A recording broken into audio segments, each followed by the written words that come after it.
It's about reading, it's about researching, and have a simple mind to invest. Right? You should spend your time to understand that and spend your time to invest your money. And you need to churn your investments. At some point, the corpus will become more important than even your job, because the corpus will be generating every month more than what your salary is.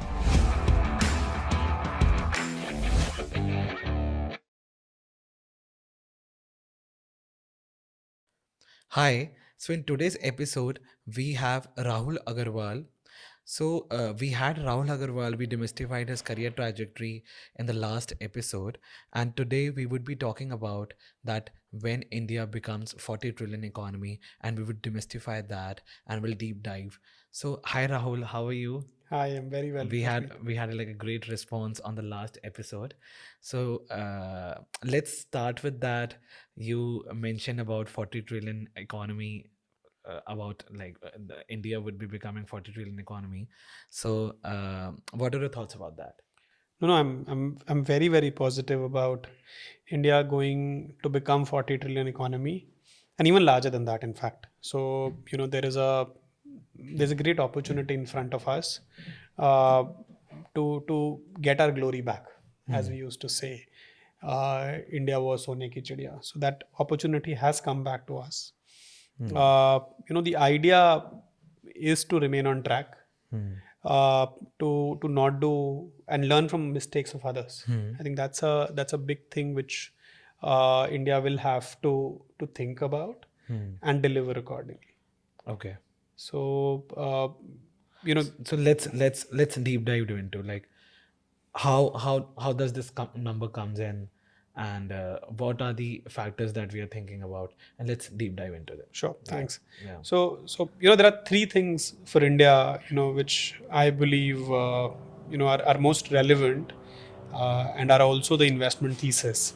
This is so demography, democracy, and the last one should be technology, right?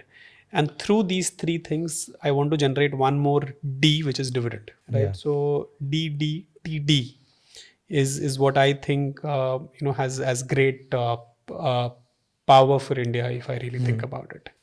So India, just to let's go back a little, right? Let's go back to 2007, when India had hit its first $1 trillion GDP. And today we are, some say we are 4 trillion, some say we are yet to be 4 trillion, but in approximately every 7 years, we have been doubling India's economy for last 3 decades or so, or 4 decades or so, uh, which brings us to about $2,500 per capita GDP today. So, which is actually very, very low, right? In terms of per capita GDP, we are, I think, 140th rank globally. But because we are so large, the summation of entire thing makes us the fifth largest economy today, right? And third largest in next 2 years is not far at all. The interesting point here is, from if I compare $2,500 GDP for economies of our size. So let's pick US for instance. So US, I think, was $2,500 per capita GDP in 1964, and about 8 years from then they doubled to $5,000.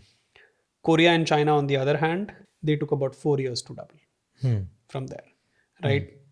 I honestly believe the tailwinds which India has today. What are these tailwinds, right? Very strong geopolitics in favor of India. So we have done that really, really well.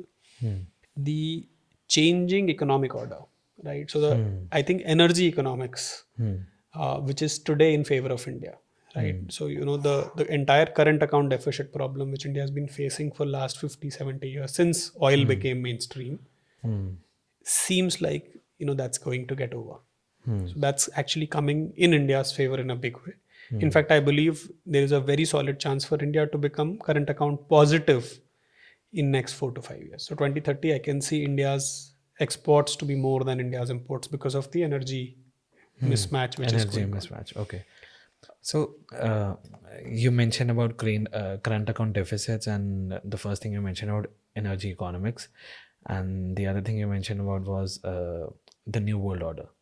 So let's break this down. Okay, we'll cover this into the whole podcast. So first, let's talk about energy economics.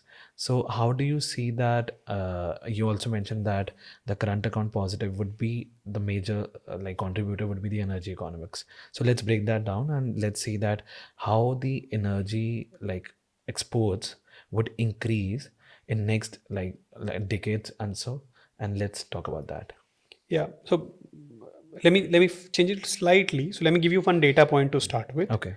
So in 2011, and this is about, so in 2011 India imported or consumed about 160 uh, million metric ton of crude oil approximately. At that was the point when India was about 1.3 1.4 trillion dollar economy. Come 2022, India increased that to 230 million metric tons. It's a growth of about 60%. But at the same point, India's GDP actually became 3.75 trillion. So the jump there was about, so from 1.3 to 3.75 was about 150 odd percent, maybe even more than that. So actually, India is becoming highly energy efficient. Why that has happened? Let's ask that question first. Yeah. Because, so, in last 15 years or so, we have significantly increased our energy availability. So we have invested a lot of money on infrastructure, energy infrastructure, whether it's generation, transmission, or distribution as well. So, we have done significantly well there, which has led to lesser usage of diesel gensets. That's one of the biggest issues there. Obviously, we got, BS5, BS6, all of that further improved efficiency. And instead of consuming energy at the same rate as we were doing, we have reduced the energy consumption as increased, but not at the increasing rate as our incomes are rising. So that's number one. The future from here is actually going electric way, right? So we will, as cars are becoming electric, we are expecting industries to adopt hydrogen and adopt electricity, right? So as that happens, we further reduce consumption of imported fossil fuels or imported energy. That actually changes the entire game, right? Which, so, in fact, and this number is not mine. If you look at the correlation between crude prices and India, the Sensex or Nifty, it used to be negative, 10 years back. Today it has turned positive, Wow. right? Which is so surprising, Yeah, right? so surprising. It's actually the efficiency which is kicking in and the forward earnings, because in future you need far less oil. And because that of the is, alternative possibility. that's absolutely, and that's why India has been able to negotiate better deals for itself, which otherwise was impossible 10 years back. So why could we get that deal with Russia, or why the entire Middle East today flocking? Because they originally thought India will consume much more, but India is becoming efficient by the day. So that's the demand power which India is getting.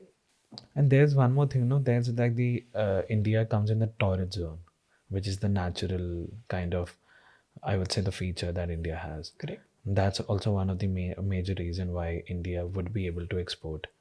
Absolutely. So, so actually when I reduce my energy consumption, right, I reduce my imports, right? Automatically my current account becomes positive. Okay, explain a little because for the audience. So current account balance is actually imports minus exports, right? When my exports are more and my imports are less, that's when I'm current account positive, which means I'm generating. So when I export something, I earn foreign exchange, right? When I import something, I give my foreign exchange away. Yeah. Today, or historically for last 40 years, India's imports have been higher and exports have been lower, right? Which means every year we need to pay more dollars out, right? Which is the reason why India's rupee continues to slide. There are more reasons to it, but this is one of the reasons. Now, the biggest uh, part of my import is energy, Hmm. right? Which is crude and gas. India does not have, we are very unfortunate to not have crude and gas, right? Either we are unfortunate or we have not done enough to explore it properly. I don't know the answer to the second one. Hmm. But because of energy, shifting, the way energy transition is happening, the import of crude oil and gas as proportion of the total energy basket is going down constantly. The impact on imports or the proportion of energy in total imports is going to go down constantly. It is already happening. It's it's going to go down further. But our standard exports are rising, Standard exports are rising. Yeah. right? So that's going to change the way, the entire balance. So that's why I'm expecting that in next 5 years, from a deficit on current accounts, which means the difference between exports and imports, one will go down, and it is possible that in next 5 years our exports are higher than imports, which is the geopolitics piece coming in. Okay, we'll go into that. So, if I break this down a little further, how like a common man or the public would be impacted to this in a positive way, like at a ground level? Let's talk about that. Uh, a lot of things actually. So when you whenever I'll have my current account positive, right? I have surplus. So that's the word. Whenever I have a current account surplus, the government's ability to open up the economy becomes even more. Today, if I am the finance minister, and forex moves too much, right? If dollar goes very, very high, suddenly the inflation will jump into India because Well, interest rate will. so now India's, because what most of it is imported crude and gas in dollar terms, Yeah. and that will become expensive. Because of interest rate parity. No, but general dollar. I'm not saying interest rate. So I'm Okay. not even including all of that. So I'm saying generally. So let's say if you remember sometime in 2014, we disallowed short-term foreign debt in India, because the thing with short-term debt is that the money will quickly come in and quickly go out. So that makes the economy very vulnerable to forex movements. Makes sense. So that's why we have a lot of restriction. There is another term, and I'm introducing this here. So there is a concept known as current account convertibility and capital account convertibility of foreign currency. So India is still in the partial convertibility mode. The day we become current account surplus, Indian government will have an opportunity to allow free conversion of rupee into any currency. Right? And that's the time we can have interest rates very, very similar to how the globe has. Today we are significantly higher interest rates compared to the world, right? Last few years have been better, but still higher. Still higher. Right? Yeah. That A lot higher. A lot higher. That'll also help the foreign investors to start trusting my economy to invest. So the biggest question when I was at Invest India, people used to ask was, who will take care of the forex risk? Right? Yeah. When Very relevant. Very, very relevant. So and generally 3% is knocked off every year. So When someone is investing into the economy, they have this question. yes, Yeah. that's the most relevant question. Most relevant question. And whatever return they're targeting in India, they assume that 3% will go to forex. So if they make 11 there, they will compare 14 here. When current account surplus gets created, this 3% question will go out of the window. Yeah. So India can actually become hard currency then. Right? That's the significant change. And when that starts to happen, the valuation of assets in India, the interest rates in India, all of that will become far more valuable. Far more valuable. Makes sense. Can I add one more line here? Yeah. Please. India is today about $615 billion of forex reserves. That's a humongous forex reserves despite having a current account deficit. I am expecting that number to grow at a pace which we have never seen in India's history when the current account surplus happens. Because India will continue. So how does India's forex gets generated? That's one question which people should know. Yeah. So export minus import is negative. So we lose forex to that. But I don't know if the word knows, but we get highest amount of repatriations from Indian citizens who are outside India. Outside, no. Yeah. Right, that number is to the tune of about 100 Remittances inward. remittances. That's about $150 billion every year, right? Plus the investments by FDI and FII. In originally FIIs, the institutional money coming into the stock markets and debt markets, used to bridge the gap bridge the current account deficit gap. What has changed in last 7 years, 8 years, is that instead of FIIs filling that gap, the foreign direct investment is filling that gap. So I'm coming to a very important point here. The difference between FII and FDI is short term and long term. So FII money is hot money. So hot money comes in and it goes out. Goes out here. FDI once comes in, it doesn't go out for at least medium term, if not long term. And the reason why India's rupee did not see very high volatility in last 7-8 years was this reason. Because hot money is not moving out that fast. Quite insightful. No? Yeah. So yeah, let's talk about the world order that you mentioned. So how the world order is changing and what's the stance of India in comparison to Russia, China, and this side USA. Like how it's all about. Let's deep dive into that. Correct. So I get fascinated by geopolitics a lot. Yeah. And I believe there are certain events which rewrite the geopolitics, or can I say economics and politics of that generation. So India's geopolitics was written in 1998 in my view, 99, when India did its nuclear test, right? So that actually redrafted India's future from there on. I feel nobody really talks about it, but there was a sudden pivot in the way world will look at India. I think a similar pivot is happening once again now.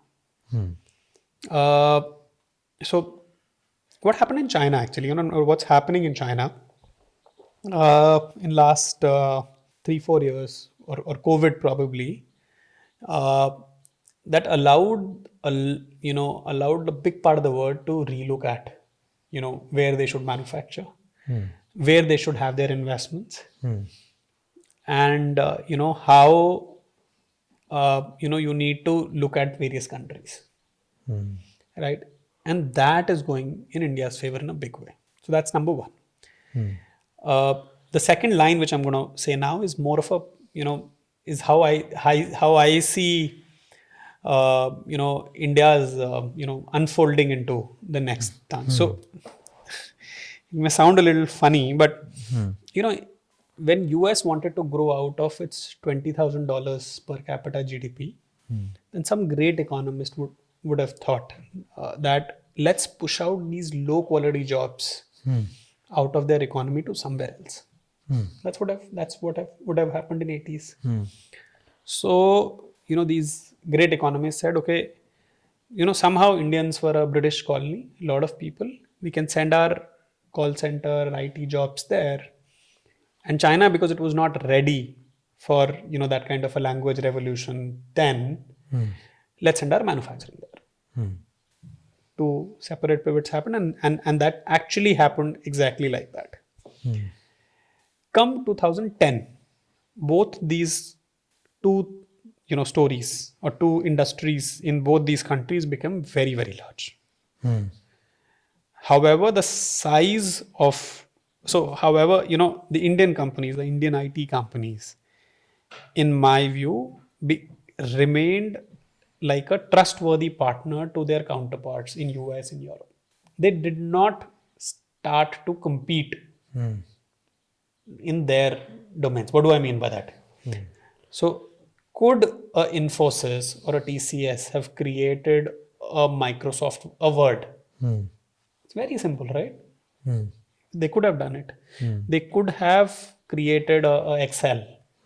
It wasn't a rocket science in my view, but they remained as support system to Global the world. big US companies. Yeah. Whereas in case of China, those companies went out and acquired IBM's laptop division, Lenovo, right? So ThinkPad is now Chinese, right? That started to scare a big part of the world, right? So India thus remained a more trustworthy candidate that we want to grow with you while being in partnership. China, on the other hand, was, in my view, was clearing off the competition by acquiring them, right? Which is why we are today in a position to remain as a partner, and people should not be worried about our growth. Even if we become not 40, 100 trillion, right? We are looking for respect for us, that's for sure, right? But are we? So India's growth model is beautiful. We want to grow with you, right? You are developed, we want to be developed. We don't want to do a thing where we are developed and you are not developed, right? Which works in our favor.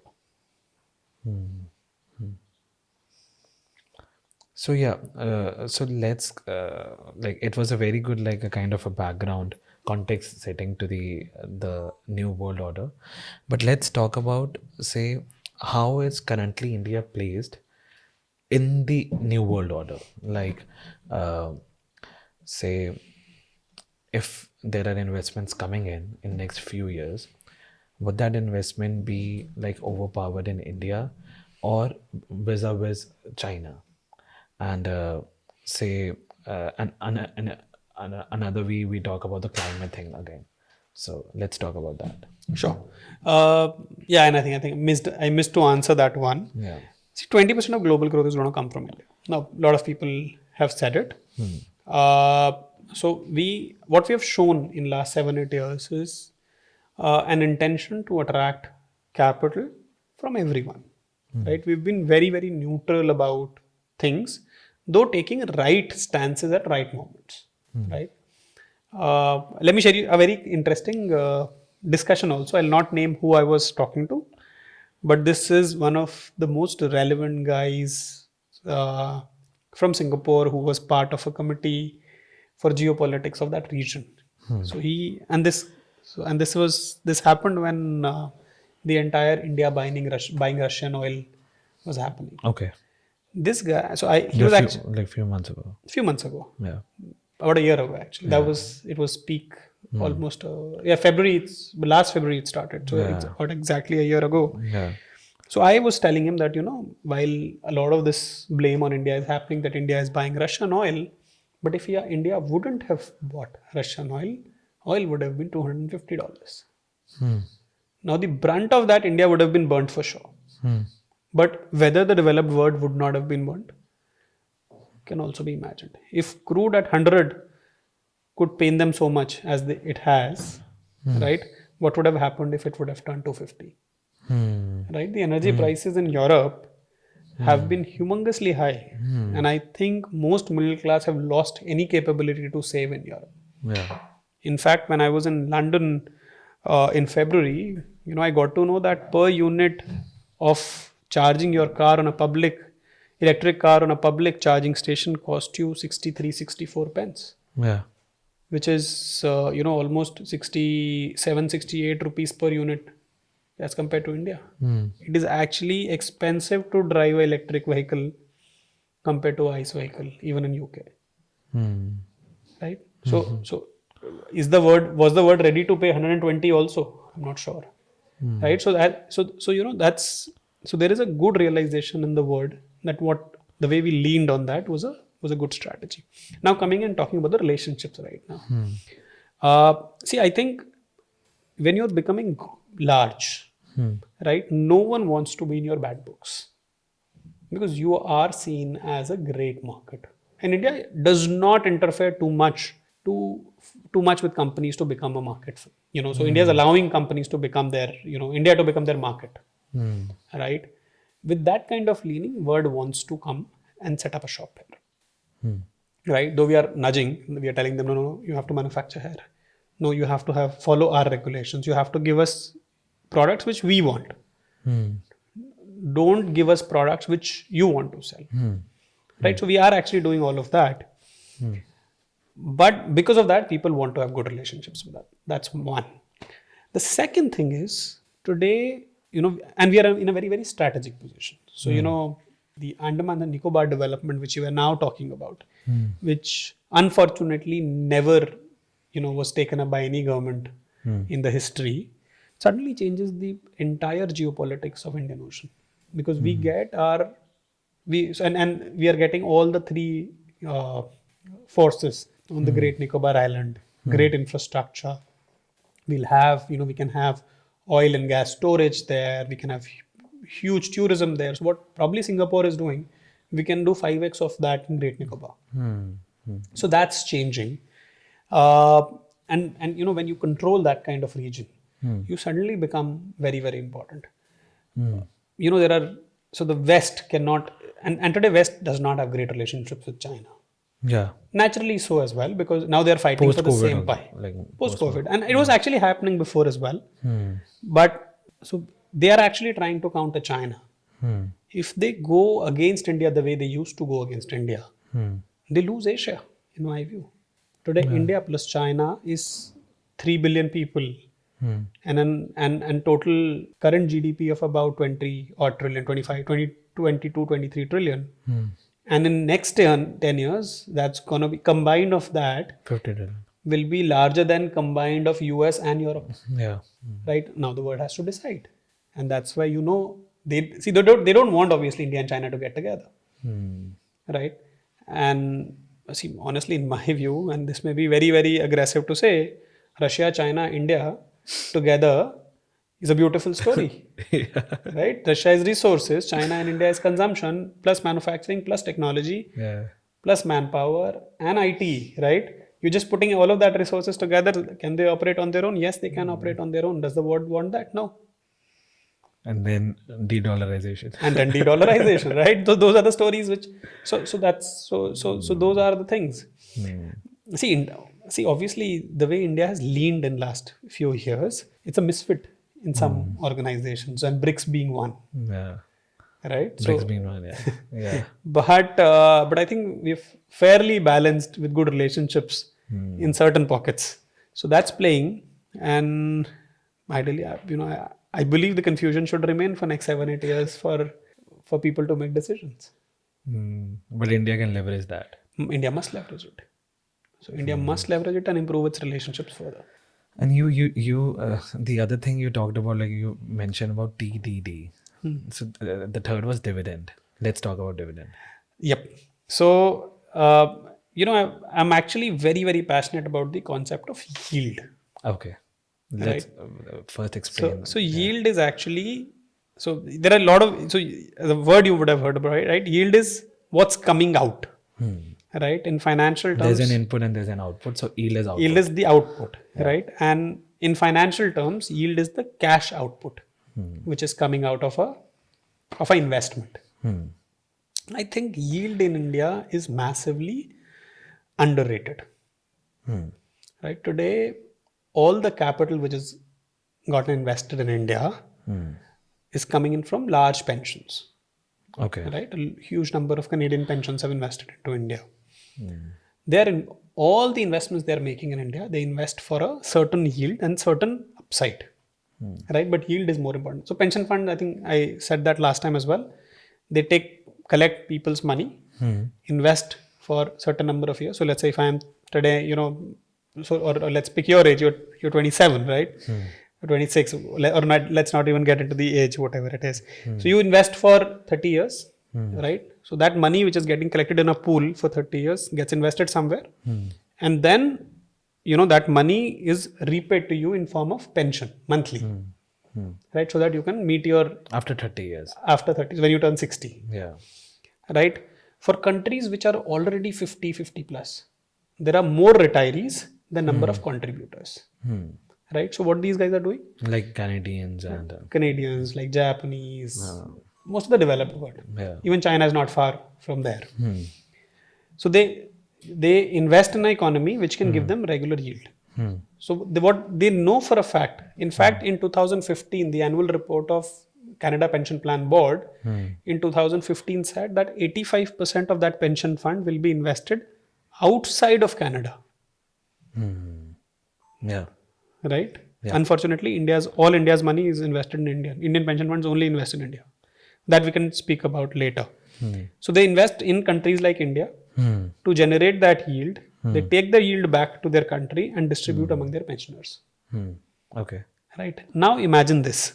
Essentially, what they are doing is they're buying all the assets in the country and using that yield to pay off. Pay off, yeah. 30 years from now, when our average, so we are 27-year-old average age, 29, I think 27 is our median, 29 is our average.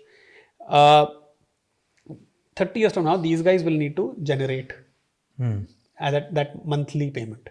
Today, as investors, we are not serious about capturing these yield assets. Right? But because the generation, me and you, were born in, most Indians have been born in this generation. So the shortage of yield products is definitely expected when we turn 60. And thus, I call the word yield is underrated. So today it's not. Today we are very casually investing in FDs. We are happy with a PPF or EPF, etc. But we need to think about assets generating this cash yield to pay the pension. Obviously, we do not have the same pension system as we used to be. And I honestly believe, so let me give you one more concept.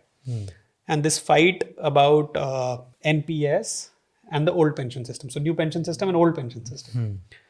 So the difference is defined contribution plans and defined benefit plans. Originally, India used to have defined benefit plans, which means, so even then, some money is deducted from your salary for pension, and then whether the money has done well or it has not done well, you will be paid pension in a certain formula. In the current state, what happens is, which is the new pension system, it's a defined contribution plan.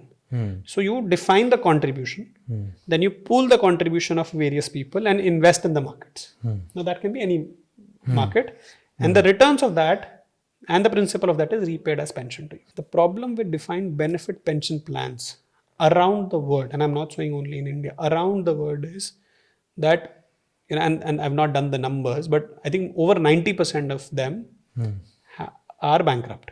When I say bankrupt, that means their future liabilities are more than the assets. Okay. Right? And that shortage reflects on the liability side of a country's balance sheet. Right? Sorry, I just want to go a little technical.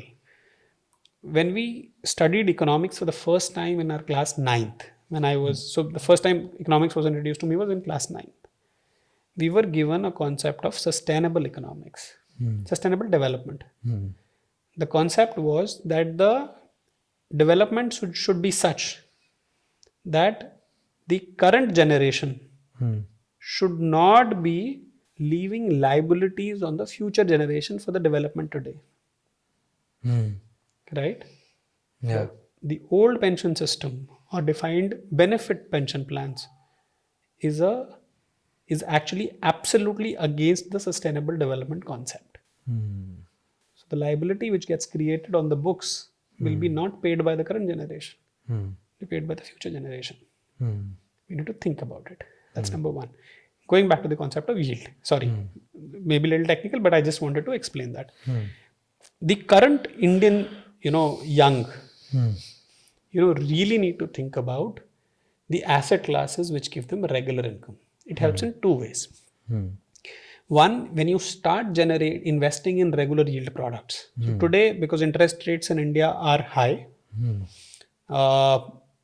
the rentals or incomes on assets are yet to increase at that level. The valuations are still low. What am I saying? Let me simplify it at the core level. If you today take an office building on rent in India, the average rent is less than $1. So India is $1 per square feet per month rental mark. And India's average interest rate or average discount rate is about 10%. Right? So when you so this is what you're getting. You compare India to a Singapore or India to a Toronto. Let's do that. So India is not very far away from going to becoming a Toronto. Indian, and when I say India, I mean city like a Gurgaon or a Delhi or a Mumbai or a Hyderabad. We're not very far. 15 years. Toronto's average per square feet rent per month is about $5. $4 to $5. The interest rates there are 4%.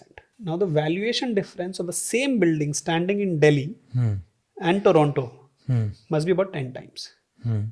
But that's going to get bridged in next 20 years. So when this bridge will happen, right, you'll pay much more to get far lesser yield, which is available today. Right, and there are some beautiful concepts which government has introduced. The concept of REIT, for instance, which is exactly to invest in this. So it gives you a regular yield, plus rentals are going up every month or every year, right, 4 to 5%. So your yield keep increasing, and you can be comfortable. So that's the economic aspect of it. The second important thing about yield is that if you're able to generate or create a yield portfolio which is covering up your monthly expenditure today, you get that independence to start on your own without putting everything online. So if let's say if my monthly expenditure is what 1.5 lakh rupees a month, then and I'm able to generate yield through my investments, which is not a big deal honestly for a lot of people, especially the startup guys. Then you are far more flexible to keep your home running and build on your dreams by spending your time in things where you can create super value for the So generation. let's the concept is very interesting and very intriguing, what you mentioned about the yield. Let's break it in more simpler terms. Say for an example, if I buy a property of 2 crore rupees today, and you mentioned about India and Toronto. So say 10 years down the line or 20 years down the line, what's the number? The same 2 crore property? Yeah. See, ideally, it should match the inflation and a part of the GDP growth. Or GDP growth. Broadly, that's how the property the real estate should expand, unless there are some very significant pivots happening in terms of the changes there. So that's how it is. See, but there is one more point on that. See, today, in countries like India where there is land supply problem, right, you're actually paying far more. So yield on rent, so on the residential properties in India is about 3%. Very, very low. Very, very low. And most people are investing in residential properties, right? Commercial properties, the yield is slightly higher. 5-6%. Up to 8 also in some cases.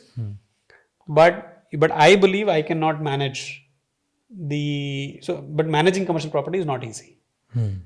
Right? It's very, very difficult to manage a commercial properties because you need to find a commercial buyer for that property or a commercial lessor for that property, which is not the easiest thing. Right? Which somehow these new concepts like REIT and InvITs are resolving. Because it's organized management of real estate and infrastructure. So let's if possible, let's break it in more simpler terms, like how does one invest into REITs and what is the dividend that comes in? So today India has about 4 listed REITs. You can, if you have a demat account, these 4 listed REITs are listed on the stock exchange. You can go and buy them. Right? On an average, they provide quarterly yield or annual yield of between 6 and 8%. And that because the numerator, as I said earlier, the rent is increasing. So your rent so this yield will keep increasing year over year. Plus, whenever the interest rates go down, the valuations will also increase, jump up. Yeah. Where do you want to pivot next? Let's have one more line on it. Okay. So as far as I personally love the concept of REITs a lot.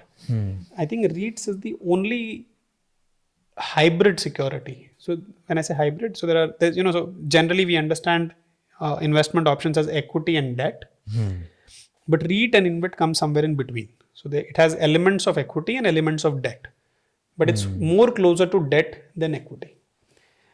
Now, if you look at the FD rates, broad FD rates, today is about 7.5% odd. REIT is, so one of the REITs, for instance, is giving about 8% yield. FD, in case of FD, the FD rate, the interest rate does not increase with the same capital. So if you're paid 7.5, you'll be paid 7.5 for 5-year FD, for 10-year FD, then 10 years they'll keep paying that. But in case of REIT, if the first year they're paying 8, the next year, because of 5% increase, it will pay 8.4. The next year it will pay 8.8. So with inflation rising, compounding, you are also paid higher every year, which is the beautiful aspect of a REIT. I feel, in my view, I think retiring because of a REIT. So using a REIT is much easier than compared to any other product, because equity has risk, right? If you can't manage your risk well in equities, and there are meltdowns which happen. GFC happened, the Euro debt crisis happened, Gulf War happened. Anything can happen, and it can take down your portfolio. But that's not going to impact your hybrid security as much. Some impact will happen. There can be a 10%, 15% shave off. But because there is an underlying asset, so in REIT there is underlying office buildings, for instance, in some cases malls, in others, the meltdown mostly will not be sharp, especially in countries like India. So that concept is not true for US today, because of zero interest rate, the valuation there had gone through the roof, and now interest rates going up, the valuations are getting a big shave off, including in London. So 40% property prices are down. Recently, I was doing this course on public policy on digital assets and blockchain in LSE. So we were talking about asset tokenization. So there's a concept of, say, this REITs and with asset tokenization. Like, for an example, you're sitting in India, but you can buy a property in London, like a token of that. So because you come from a finance and economics background, so how do you see this concept coming in provided that the future is building upon more on digital currency and blockchain? See, so I have a slightly different view on blockchain and tokenization. See, I feel that you are just adding more trust or behind the asset. So you're saying that you will not create copies of. So the same copy of. So for instance, I had heard that there are some places in India where one land is owned by 5 people, and the transactions are happening. Everyone is doing their own transactions, right? Tokenization kind of resolves that. Yeah. Right. So it's because blockchain is transparent. You can see everything on decentralized and stuff like that. All of that, right? Yeah. If that is not the issue, I don't think if trust is not the problem, then I don't see a difference between a tokenized asset and a REIT. Okay. So that's how. See, even in case of a REIT, there are registrars which register every unique ID, and then there are clearing mechanisms, there are settlement mechanisms. So I'm trusting all of that. So that's the only thing. So you can take out all of that settlement and clearing and registrars of securities and say blockchain can do it. Blockchain can do it. Yeah. So that's the solution. I really love it on that one. Yeah. Whether because of tokenization the value should have a premium, that I'm highly doubtful on. Yeah, makes sense. So let's talk about retirement planning. You mentioned about someone retiring in 2022 or 23, like now, he would need a corpus of say 4 or 5 crores. Today, if you're trying to do that. If you're doing. But say if someone is planning to retire after 20 years or 10 years, how should he do this? How should he calculate his corpus? Okay, so I'll tell you how I have done it, and people can take cues from it. So, the first and foremost thing for me is to estimate what I spend today on a monthly basis or annual basis, actually not monthly. Yeah. Right. What are the broad heads? Yeah. Right. For me, as in if I, today the broad heads for me are, my maintenance of my housing, my grocery needs, my healthcare, my insurances, and my transportation charges, my leisure expenses, my travel expenses, etc. So those are my broad heads. Yeah. And then there are some expenses which are happening today but will not happen tomorrow. So for instance, my kids education, right? So if my kid is young, I know I'm going to back the kid for maybe until the end of college. So Indians has college. If I would have been in US, probably the function, the fashion, it may change in India as well, that you stop supporting them after school. So those are the expenses which are there today but may not happen in future. And as I get old, my insurance, my healthcare expenditure, Yeah. they will increase, right? So I need to think of that. Once I have that in perspective, right, I arrive at a certain number. I should ideally individually, have Let's calculate a number of a middle class. yeah. So Let's calculate a number. yeah. So let's say if all of that put together is 1 lakh rupees today, Okay. right? On top of that 1 lakh, let's say there are 20,000 per month for a kid's education, Okay. right? And today this person for whom we are planning is a 30-year-old guy, right? So, and let's say assume that this person will retire in 60. So ideally, the first thing which I will assume is that for 30 years, right, almost all the expenses, barring a few, will increase at an inflation rate, right? So, which is my grocery, which is my transport, travel, leisure, all of that will increase at increasing rate, unless I want to have a different life. Some people, so for instance, today I believe that I will start traveling internationally after 10 years. So then I need to consider that accordingly, that, today I'm spending 1 lakh a year on travel, but 5 years from now, I will spend 5 lakhs a year on travel. And then there are certain expenditures which will increase at higher than inflation cost because they are bound to be like that. So insurance and health is, I feel in my view, those two expenses will increase at higher than inflation, because my consumption of health and my consumption of insurance, or the way insurance perceives us, is going to become more and more expensive. And then the third expense, which is education or child's marriage, if people consider that, they will have a definitive life at the end of it. So that's how I need to arrive at that number. Ideally, if the inflation is 5%, the expense projection should be between 7 and 8%, because I also want to grow my quality of life over a period of time, or maybe 10%. So at 10%, the expenses will, the rule of 72, Yeah. every 7.2 years, your expenses will double. Right? So if you are 28 years away, then, you need to have, so you will be 4x, right? So from 1 lakh, you'll go to 4 lakhs. 4 lakhs. That's the first thing you need to estimate. 4 lakhs into 12 times for the month, that should be 50 lakhs is what you will need to stay pretty much there, not change too much of life. The second thing which is important is that how much your corpus will generate. Yeah. So your corpus now needs to generate 50 lakhs A year. year, right? Will it be 4x actually? So I think we've done. So if it's actually 28 years. 7 years is not going to be 4x. So in the first 7 years, it will be double. In 14, it will be 4. In 21, it will be 8. And in 28, it will be 16. So it will be 16 times. Right? Yeah. You're doubling every 7 years, no? Yeah. So then it's like 1 crore. 16 lakhs into 12. Yeah. So it's actually 2 crore. It's actually 2 crore. Yeah. So 2 crore. Yeah. some in about 30 years. And then even after that, you'll still be increasing. But that's on the life expectancy. So you need to really have some sort of call on life expectancy. But by the time you're 60, there is still inflow. And if you're continuing to work, there is an inflow of increasing. You're increasing your corpus. Yeah. After that, you eat from your corpus also. Yeah. So the concept of systematic withdrawal also comes in. But until then, systematic withdrawal shouldn't exist.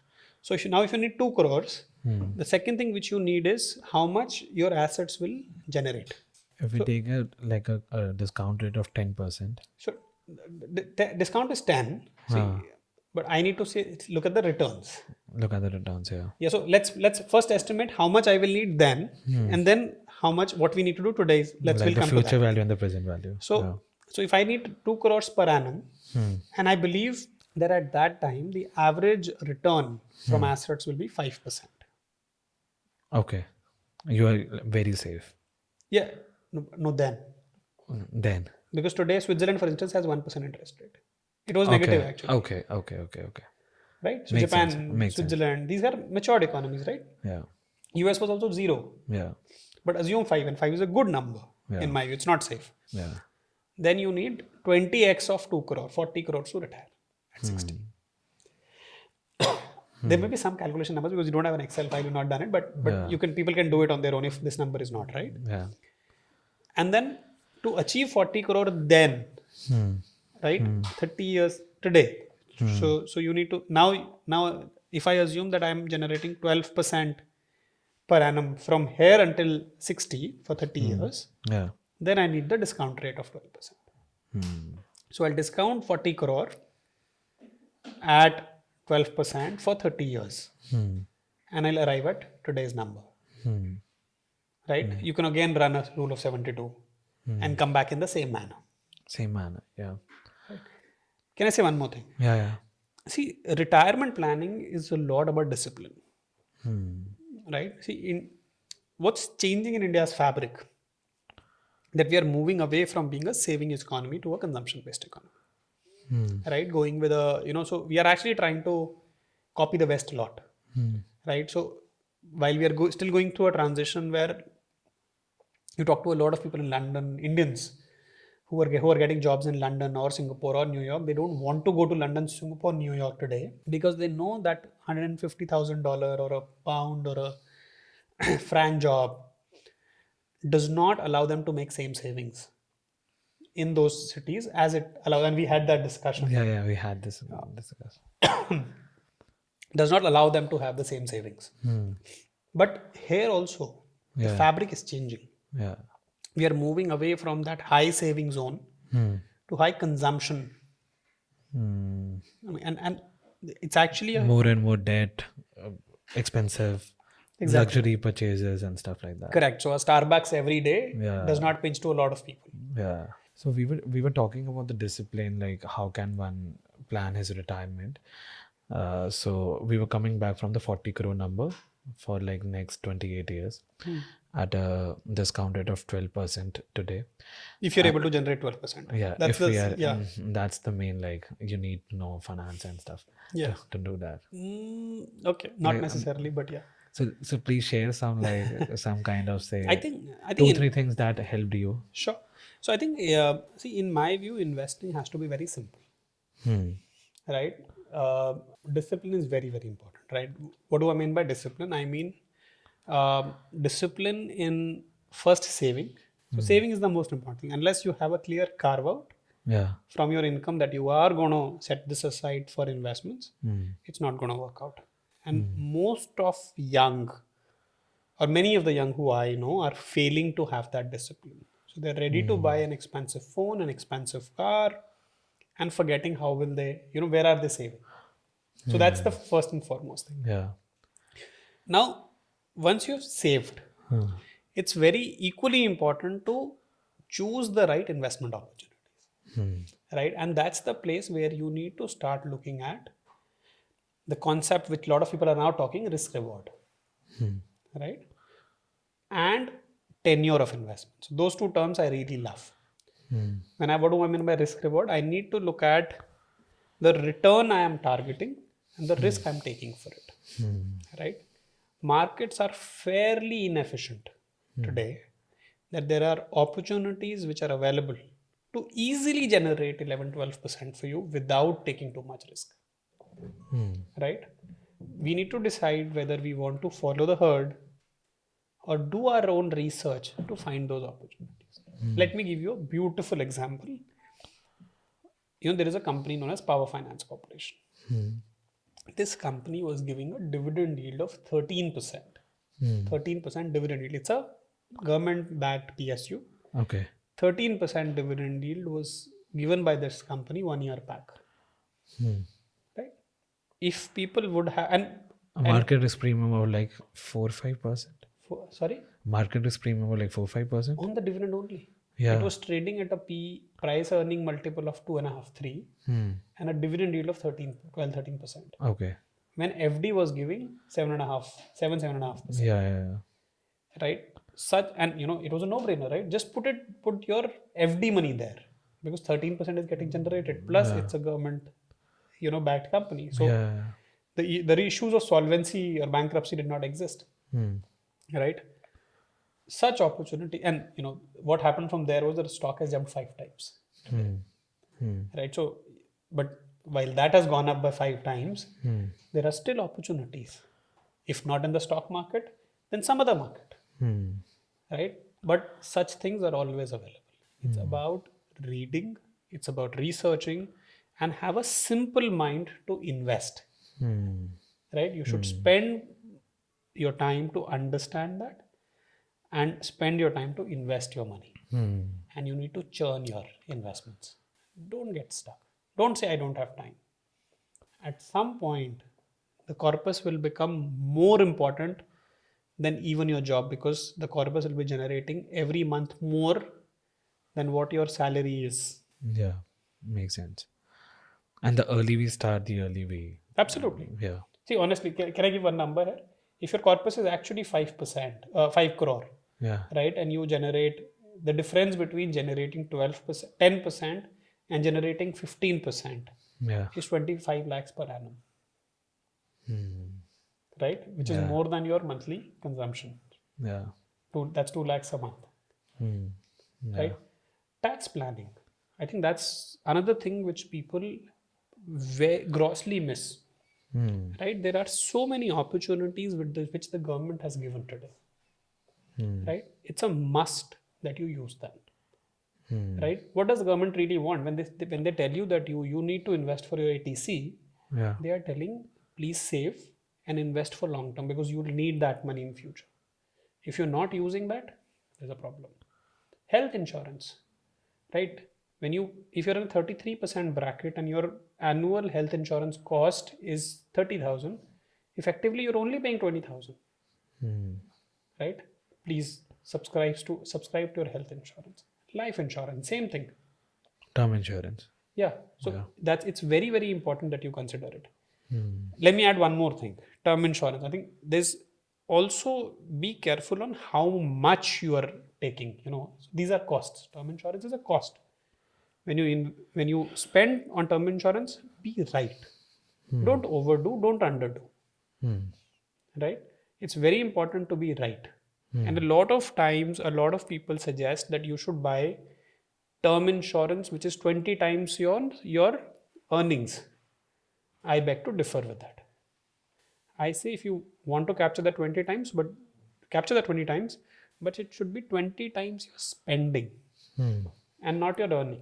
So, my earning can be 5 crore a year, but if I spend 20 lakhs a year, then I don't need 5 crore ka 100 crore term insurance for my family to be taken care of. I'm happy because 20 lakh ही खर्चा है ना मेरा, तो मेरा 1 करोड़ से काम मेरे घर का चल जाएगा, या 4 करोड़ से चल जाएगा. Yeah, makes sense. So that's the other thing which people have to be careful. So don't overdo, don't underdo, be right.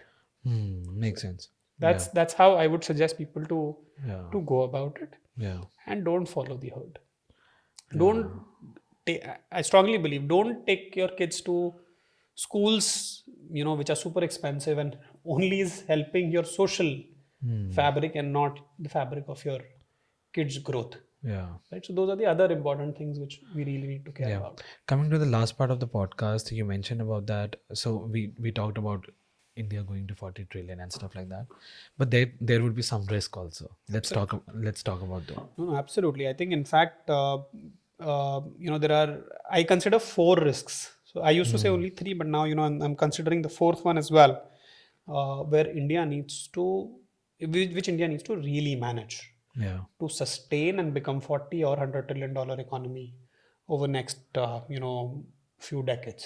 Yeah. The first one among them uh, is a concept of which we are now the climate change concept.